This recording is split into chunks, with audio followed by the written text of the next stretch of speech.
Welcome to today's lesson on why do women have a negative relationship with money? A guide to be aware of your history with money. Let's go deep in. Dear ladies, the outline for our lesson. This lesson aims to help women become aware of their history with money and understand how they can rewrite that story in a new and transformative way. It includes 7 sections. First, the myths about women versus money.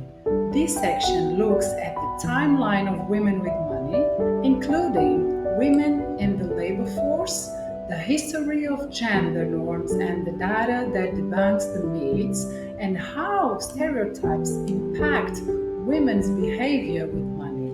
Second, what is money story? In this section, women will understand how their current relationship with money is directly linked to their history with money. I will also briefly explain my money story. Third, 5 signs you have an unhealthy relationship with money. Women will be able to understand if they have a negative relationship with money. Fourth, the importance of having a positive relationship with money. In this section, women will learn some advantages of having a positive relationship with money and how women are changing their financial picture in the world.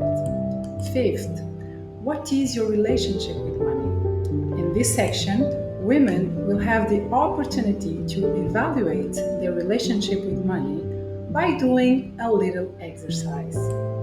Sixth, 5 ways to develop a healthy relationship with money. Women will learn how to work on their relationship with money. Seventh, final thoughts. This section will conclude what has been taught and the most important aspects to retain. The myths about women versus money. There's a myth that says that women don't know how to manage money. Harmful stereotypes about women being bad with money are fiction, not fact. It is important to learn where this idea came from and why it's time to change the narrative. Prone to impulse shopping, can't spot a good investment, doesn't understand crypto. The stereotype that women are bad in managing money exists in many understated and not so understated forms in Western societies. But according to the data, this idea is fiction, not fact. Let's understand a little bit more about this. To understand where the stereotype comes from, we first need to look at the history of women and work. During the 19th century, many working class women had no choice but to earn a short living in the factories. However, during World War One and World War Two, millions of women entered the workforce to fill the roles left by men sent to war, although their wages were significantly lower. At the end of World War Two, women had proven they were capable of occupying more positions than ever before. But in much of the world, the idea that the woman's role was in the home persisted, largely keeping money in the hands of men. When the European Union was formed, equal pay for both men and women was one of its founding principles. Yet, as recently as the 60s and 70s, many women still had to get a signature from their husband or father before they could secure a bank loan. Historically, the barriers to becoming financially independent have been dual for women. First, Their job prospects have often been restricted to lower paying careers. And second, women have long been paid less than their male counterparts in many industries. This has given many men a considerable advantage in both accessing and managing money. Ultimately, this is a kind of gatekeeping that blocks women from money. The result? It's easy to perpetuate the social myth that women are financially frivolous. They have little opportunity to prove otherwise.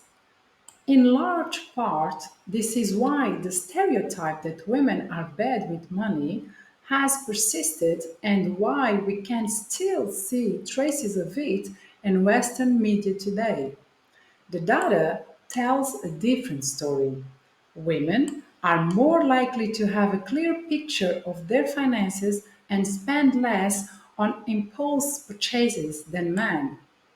This makes it easier for women to stick to a budget and avoid overspending. Additionally, women contribute a higher percentage of their income to their retirement savings. But because they earn significantly less than men, they retire with less money overall. Let's see how stereotypes impact women's behavior with money. Many young girls grow up believing that men are better at math and therefore at managing money than women. Being socialized to believe stereotypes like this can quickly become a negative self fulfilling prophecy. In a 2021 study, researchers discovered that the stereotype that women are bad with money increased financial anxiety in women, which ultimately increased the gender gap in financial literacy. This reinforces the stereotype and creates a domino effect. Many women feel less financial confident, shy away from financial resources, and don't develop their financial literacy, which leaves them feeling less financially confident. What we do know is that things are beginning to shift because an increasing number of women are investing, enjoying more wealth, and becoming more financially confident. And that's really good news. It is important for you to know what is your money story. Everyone's financial journey and money story is unique. Yet, we play the shame game, we play the what if game, and we compare. There is nothing more debilitating and deflating to our financial wellness than comparing our choices and situation to someone else's. At times, we base everything we have done on how someone's highlight reel looks, and it's not realistic. In short, money story, it's your relationship with your money over the course of your life.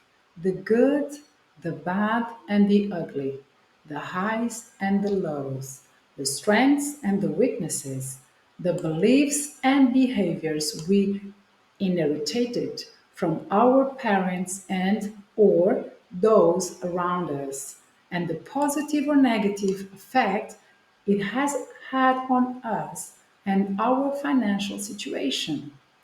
Everyone has a money story that is usually defined in our childhood, and we carry that story with us either consciously or subconsciously. My money story is a little bit like this. I was born in a very poor family with a fisherman father and a mother with no profession. My parents divorced when I was 5 years old. I grew up with my mother, where I witnessed many financial, social, and emotional problems. My relationship with money was a roller coaster ride for decades. I did not believe I deserved to have money and live in abundance. But my curiosity and desire to grow led me to learn more about money and how to change my situation. I will present you 5 signs that show you have an unhealthy relationship with money. There are at least 10, but I will show you only 5 today. The first one, you refuse to talk about money and you talk negatively about it. Not being able to talk about money is a sign that you have stress or anger around the topic. You should be able to talk about it as freely as you talk about any other positive relationship in your life, whether it's your relationship with food, sex, career, fitness, or otherwise. If you make problematic statements about money, like money is dirty or there is never enough money, it means you don't feel good about your money. Women who express negative beliefs about money tend to have lower self esteem. Second, you constantly overspend and make excuses for why it's not your fault. For some people, exercising restraint in regards to spending money or delaying gratification is extremely difficult. It's not a good sign if you are always making excuses about your bad money habits. People who do that never seem to get out of debt, and there is always an unexpected expense to deal with. Third, spending money makes you feel guilty. People who feel this guilt often save more than they need to, sometimes to their own detriment. For example, they don't spend money on things that would make their lives easier, and it's very hard to convince them to do so because they can't justify it in their head. Feeling guilty about spending money is a clear sign of an unhealthy relationship with money. Fourth, you constantly worry about not having enough money. Many people have a relationship of scarcity with money. The idea that there's never enough sustains everything. If that's your situation, you need to find examples in your life that prove you have money flowing freely to you, such as getting a paycheck every week or being able to buy food every day. Fifth, you can't turn down social invitations when you can't afford it. Another understated sign you don't have a healthy relationship with money is not having the ability to simply say no when it comes to invitations to go out every weekend, dine out, or go on expensive vacations, especially when you know you can't afford it. Being honest with your friends about your financial situation might actually bring you closer. So, ladies, it's important to have a positive relationship with money so that you can view money for what it is. Money is a tool that helps you acquire things you need or want. However, many emotions and conditions are tied to money. Money can elevate your status. Money offers security. Having money may boost your self confidence. And the list goes on. If you have been told that you are not good with money, grew up in a home where money was a constant source of stress, or you are in debt and feel hopeless about getting out of debt, these experiences may conjure up negative feelings around money. This negativity around money may cause you to be stuck where you are, whether that's in debt and mismanaging your finances. Therefore, mindset plays an important part in your money management skills. When you have a growth mindset, you can move from the current condition of your finances and grow your wealth. Money management is an essential skill for not just women, but for all of us. It is important to invest time in learning this skill so that you live a financially abundant life. Like I mentioned before, things are changing. How women are changing their financial picture.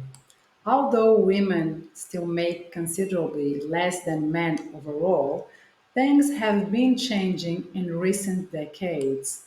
According to a 2021 report from Fidelity, an USA company, 67% of women are now investing outside of retirement, a huge increase of 23% since 2018.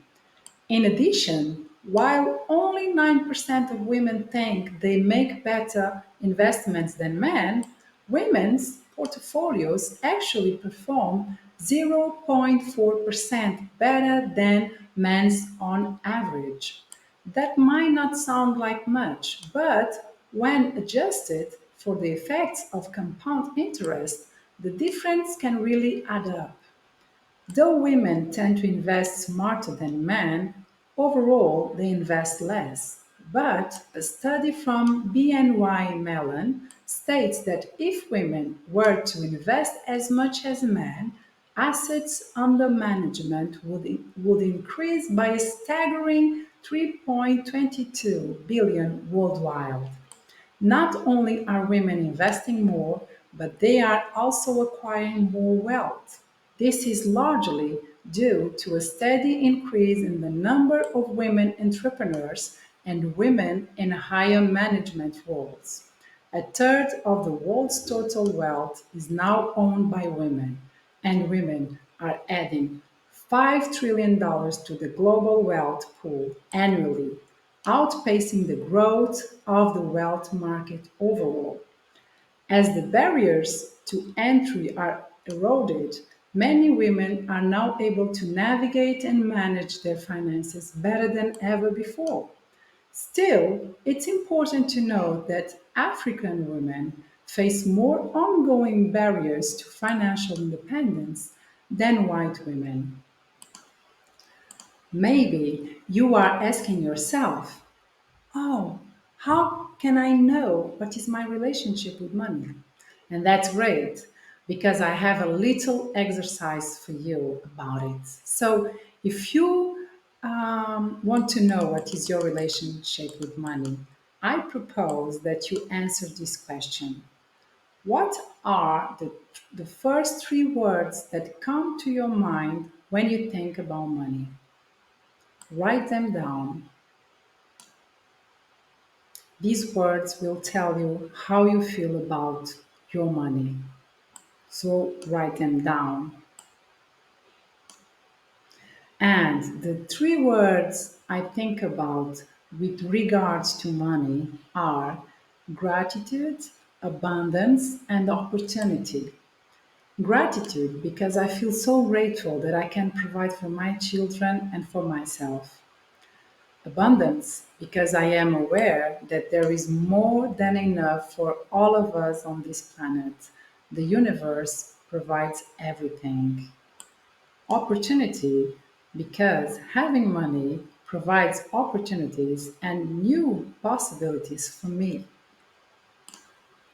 If you have an unhealthy relationship with money, you will never create the abundance you wish you had. Here are 5 ways to develop a healthier relationship with your money. First, be more aware. Start by unpacking how you feel about money. Then list your strengths with money as well as your weaknesses with money. From today, pay attention to what you are doing with your money and how you are treating your money. Second, have money goals. When we have goals, we are working towards. We tend to spend time on focus to achieve them. It is essential to have money goals that you are working towards always. Third, talk about money. The more we talk about money, the more comfortable we get with it. People around you have valuable money do's and don'ts that they can share with you. Talking about money empowers you. Fourth, learn from your money mistakes. I am a firm believer that there are lessons to be learned from the mistakes we make. Actively work to get out of the bad place you might be now because of debt or harmful spending habits. The success you achieve will fuel your future positive relationship with money. Fifth, be financially literate. To develop a healthy relationship with money, spend time educating yourself. Learn about ways to create, grow, and maintain your wealth. There are many interesting resources out there that can help you on your journey. Read books, take classes like this one, talk to professionals, do everything you can to learn more about your money. I'm so happy you have made it this far. Here's a brief summary of the steps that helped you to get some awareness about women and their relationship with money. Myths about women and money are fiction, not fact. Your money story is connected to your life story. You need to know what is your relationship with money in order to grow positively. There are ways to develop a healthy relationship with money. Congratulations! After completing this lesson, you are able to define the relationship you have with your money, and you also have the tools that will help you improve it. We are inspiring women to improve their relationship with money and feel confident about their finances. By working together, we can break down barriers and ensure that everyone is capable of creating a healthy relationship with money. The best I can tell you today is that you too can have a positive relationship with your money. So, the action for you today is invest time and resources to achieve your goals. Thank you.